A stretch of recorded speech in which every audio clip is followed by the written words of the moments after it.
Now, let's get to quarterback perception in the Cleveland Browns. It was interesting. Tim Hasselbeck, and this audio is kind of made here. Tim Hasselbeck was on Get Up yesterday and said something about Shedeur Sanders and where he is in his career that has upset quite a bit of people. I think there are things he does at the position extremely well that you need to be able to do well to play in the National Football League. I actually think, that's the good side of it. I think the bad side of it for him, I just think physically there are limitations that he has as a player that don't know that anyone is building around that. Could he end up, playing in the league for 10 years, in some role as a backup and then maybe get an opportunity to play? Sure, he could. But I don't think that anybody, listen, there isn't a single team of the 32 that would look at him right now and be like, yep, I want to build around that guy. It's not, I'm not saying that to be demeaning or mean. That is the reality of who he actually is as a player and how he is viewed, quite frankly, You see how they operating.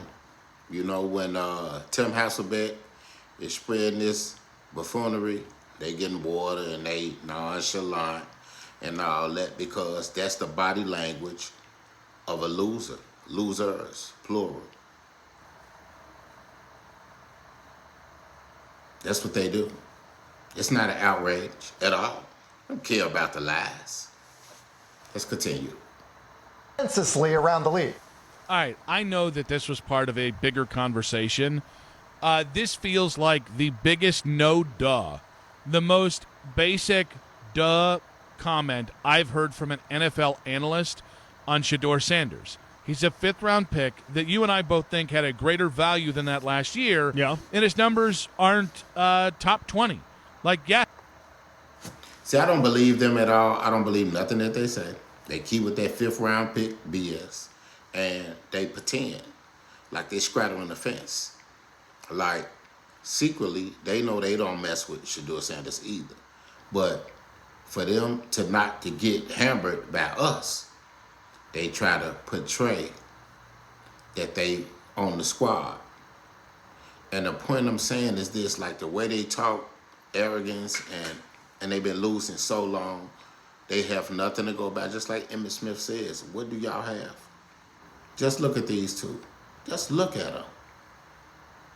Come on now. You supposed to be a representation of Cleveland media. Y'all don't even care about y'all appearance or how y'all look or any of that.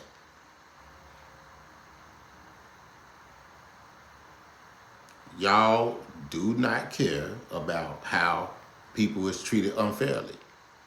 And I'm going to say this again. What about y'all kids? Soon as somebody treat them unfair, soon as little Emily or little Nicholas don't get the star role in the play, or if little Emily can't eat enough mayonnaise sandwiches for the mayonnaise sandwich eating contest, it's a travesty. Come on, man. I can say this about every quarterback in the NFL that isn't named Shedeur Sanders. So I know they were having an extended conversation about Shedeur, but I guess I kind of looked at this and went, to me, this is like low-hanging fruit that Tim Hasselbeck was like, well, I'm going to get a couple clicks on saying this. Yeah. When honestly, I can say this of all but maybe 15 quarterbacks in the NFL. It's a good point. It does kind of feel like he's like kicking a man while he's down almost. And I don't even think Shedeur, by the way, looks at it as being down. I think Shedeur looks at it as like, did you see the offense? You can't speak for Shedeur. Kicking a man when he's down. Kicking him when he's down. Just listen at him. It's just you thinking for people. You still shaping false narratives about this, that, and the other. Everybody and their mama know Shedeur Sanders was treated unfairly, and it's not an outcry on that. On this side it is, and I'm going to stand on it. If I got to put every video out saying the same shit, I'm going to put it out there because y'all know he was treated unfairly.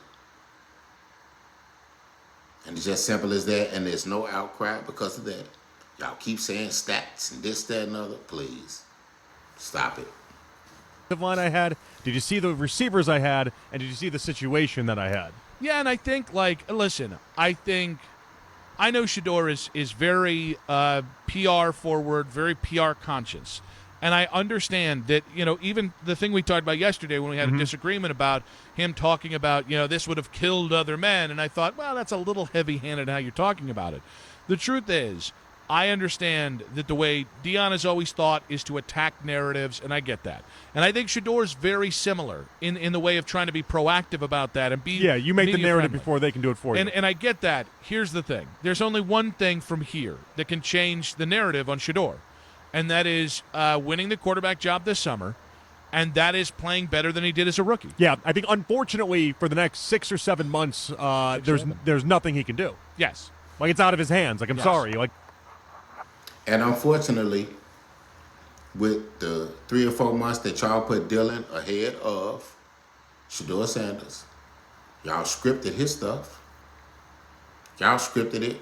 All them digging and dunking passes. All of the buffoonery that y'all did with Shedeur. I'm talking about everything under the sun, okay? And y'all sticking with the narrative. This happened, this the way it happened, this the way it's going, okay? Same way with the Pro Bowl. You go from 5th round pick, right? Y'all stand on that. But then when he been chosen for the Pro Bowl, then it's an outcry. And the point I'm trying to make is, that's the least the NFL could do for shitting on Shedeur Sanders, okay? The prank phone call. Come on now. Stop it. Just stop it. Y'all cost that boy millions of dollars with that BS and the fuckery, man. That ain't no outcry. Cleveland, y'all the one don't have a winning football team. Me, myself, I support Shedeur Sanders. Chicago Bears fan right here, okay? Y'all can't beat us on y'all best day, even with Shedeur. But I'm still rooting for Shedeur. This how losers look right here. Losers mentality, losers energy. He got his head to the back. I could say, hey, big, fat, goofy. Not shaming nobody fat. I love me a thick, juicy female. But the point I'm trying to make is, hey, we could say, look at your appearance. Look at you. Shedeur Sanders represent the Sanders family and the Cleveland Brown with love, dignity, support, anything. All of the above. These some clowns, man. You could tell when they talk, they turn red because it irks them to say something nice about them. Lames, okay? you made this bed for better or worse, and now you got to lie in it, and this is just the reality. And do I think he'll overcome this? Time will tell if he'll overcome this. But, yeah, as of right now, like it's there's nothing you can do for the next 6 or 7 months in order to change Hasselbeck's opinions or anybody else's opinions when it comes to if they were a hater before.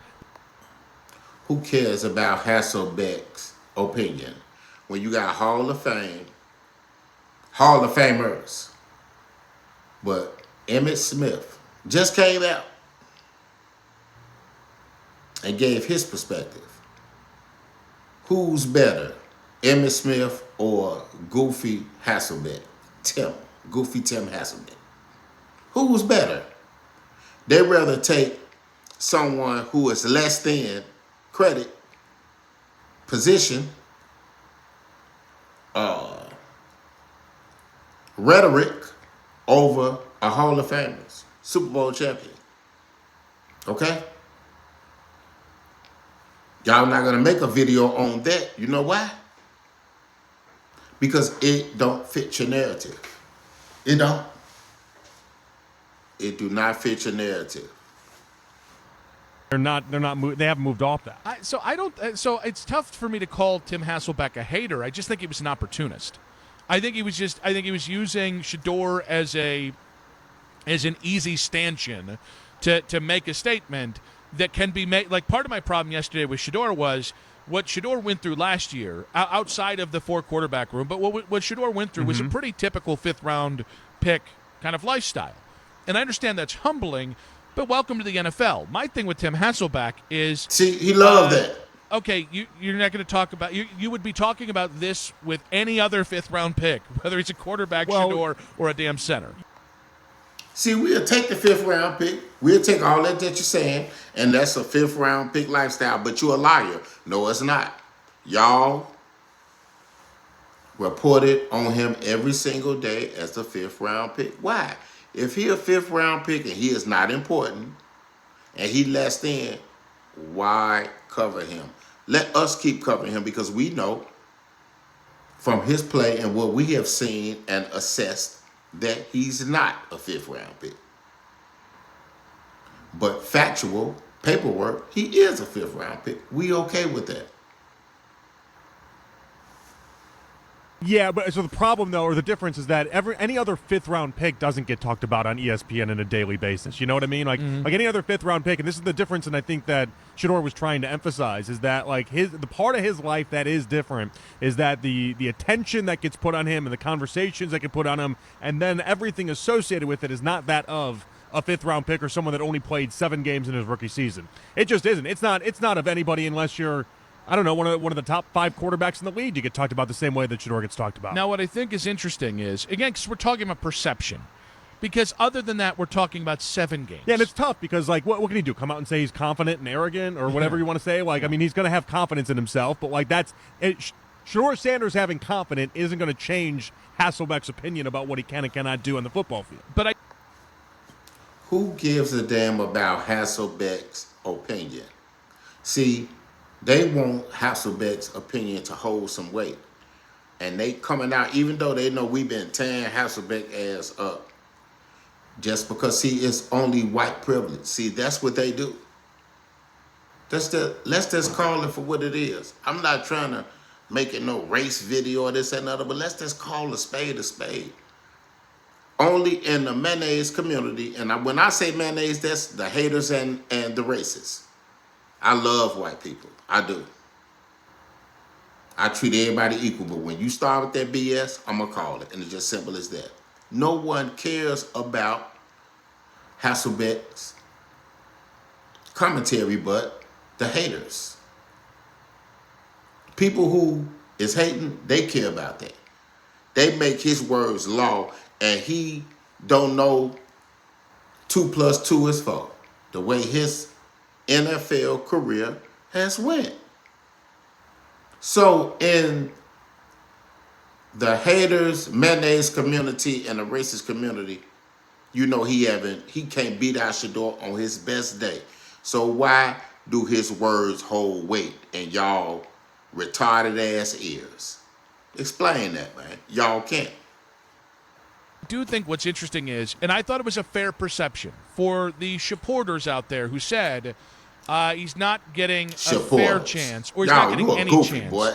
Compared to what Dylan Gabriel got and Kenny Pickett and Joe Flacco, that's fair. Like the early returns were, Shedeur got morsels, and everybody else who, as they struggled mightily in their more expansive reps, while Shedeur did a very good job, that we all saw in camp, in limited reps, like I understood that. That was fair. And the Stefanski stuff was fair until Kevin kind of embraced him once he started starting. Like there was so much of the perceptional things that I did agree with on how Shedeur was talked about. I am curious how Shedeur supporters now feel about this chance going forward.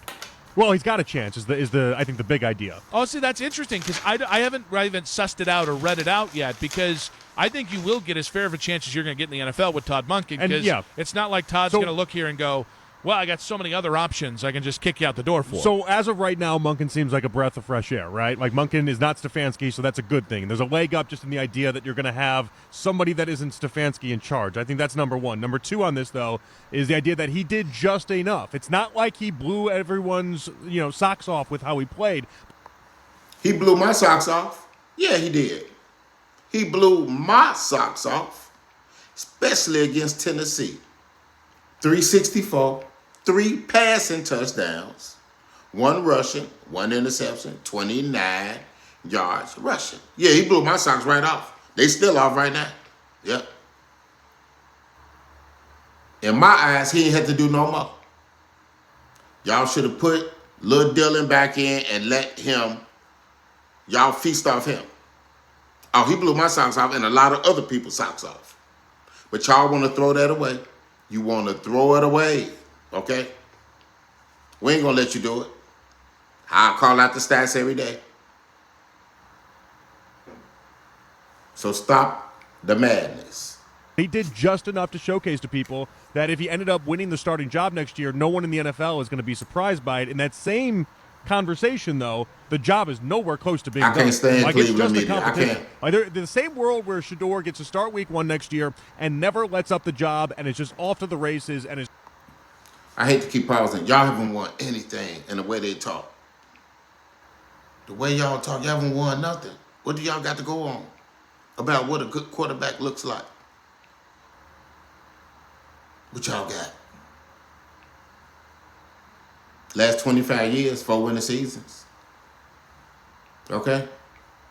12, 13 quarterbacks. I mean, X that out.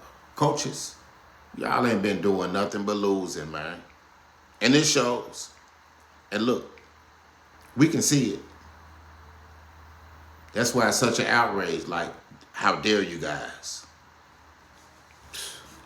great. There's another world that exists out there where a different quarterback comes in, beats out Shedeur for the job, and then we don't see Shedeur be a starter for years with an S. Like in your that's dreams, the weird clown. part about being a Shedeur In your supporter right now dreams. is as talented as you can think he is.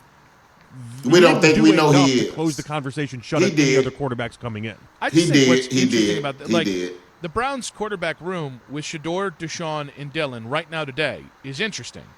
They can make it more interesting by signing Malik Willis. They supposed to say, hey, we don't really know what Shedeur gonna be. See, we know. The Browns been making bad decisions. So I know the Cleveland media, the Cleveland fans are mentally scarred. Y'all haven't had nothing. Bad decision, the bad decision, the bad decision. Y'all been losing for so long. You don't know when you are winning. Okay? Y'all been losing for so long, you don't know when you're winning. I can't stress that enough. Y'all need to just not come on air. If I was in control of y'all, y'all would not be on the air. Y'all ass would be fired. Fired! And trading Dylan Gabriel. My point is, it's not a great quarterback room in terms of what your expectations are going to be off of based off what happened as recently. Right, sure, yeah. But yet it's incredibly interesting because you could be incredibly aggressive and replace 2 or 3 of the guys in that room this offseason. I'm going to end this video because I am sick of it. I want y'all to like the video, subscribe to the channel, leave a comment below, and share the video. Y'all know how we do it. Peace out.